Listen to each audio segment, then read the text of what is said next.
5 ఏళ్ల పాటు అరాచకాలు విధ్వంసాలతో రాష్ట్రంలో రాక్షస పాలన సాగించిన వైసీపీ ఈ ఎన్నికల్లో చిత్తుగా ఓడిపోవడం ఖాయమని ఏలూరు అసెంబ్లీ నియోజకవర్గ టీడీపీ జనసేన బీజేపీ కూటమి ఉమ్మడి అభ్యర్థి బడేటి చంటి ధీమా వ్యక్తం చేశారు.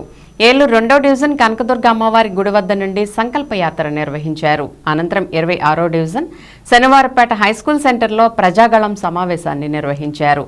జనసేన ఇన్ఛార్జి రెడ్డి అప్పలనాయుడు, టీడీపీ నాయకులు మధ్యాహ్నపు బలరాంతో కలిసి సంకల్పయాత్రలో పాల్గొన్న బడేటి చంటి ప్రతి ఇంటికి వెళ్లి ప్రజలను కలుసుకుని ఈ ఎన్నికల్లో కూటమి ఎందుకు విజయం సాధించాలో వివరించారు.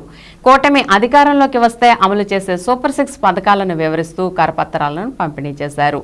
ఈ సందర్భంగా బడేటి చంటి మాట్లాడుతూ రాష్ట్ర ప్రజలు ఒకసారి తప్పు చేసి 5 సంవత్సరాల పాటు ఇబ్బందులు పడ్డారని, ఈ విషయాన్ని గుర్తుంచుకుని మరోసారి మాయమాటలు నమ్మి మోసపోవద్దని హితవు పలికారు. కూటమి అధికారంలోకి వస్తే రద్దయిన పథకాలను ప్రారంభించడంతో పాటుగా కొత్త పథకాలకు శ్రీకారం చుట్టడం జరుగుతుందని తెలిపారు.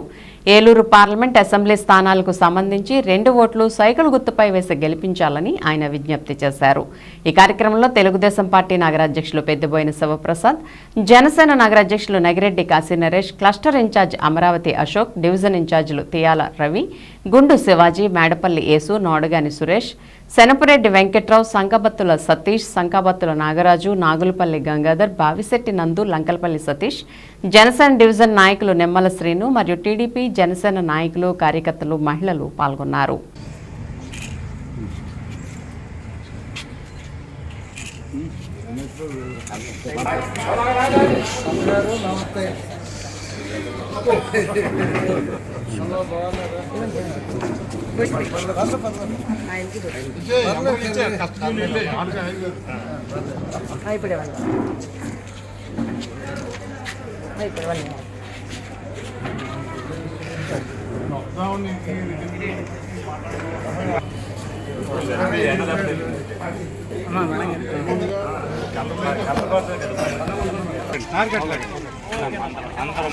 ఒకటే పక్క ఉండాలి.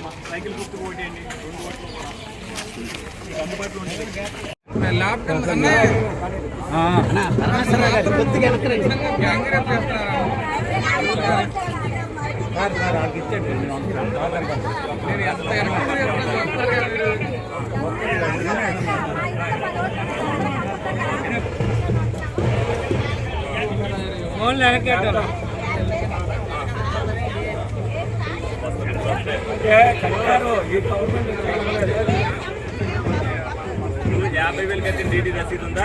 నీ ఇల్లు నీకు అప్పచెప్పి కూర్చొని మాది 14 లక్షల రూపాయలు అయింది ఇల్లు నీకు. అసలు రంజాన్ చేసుకున్నారు, మేము ఉగాది చేసుకున్నాం. మేము సైకోని పంపిస్తాం, మీరు సైతాన్ని పంపించేసాం. తెలుగుదేశం పార్టీ, జనసేన అందరూ సహకరించాలి. సైకిల్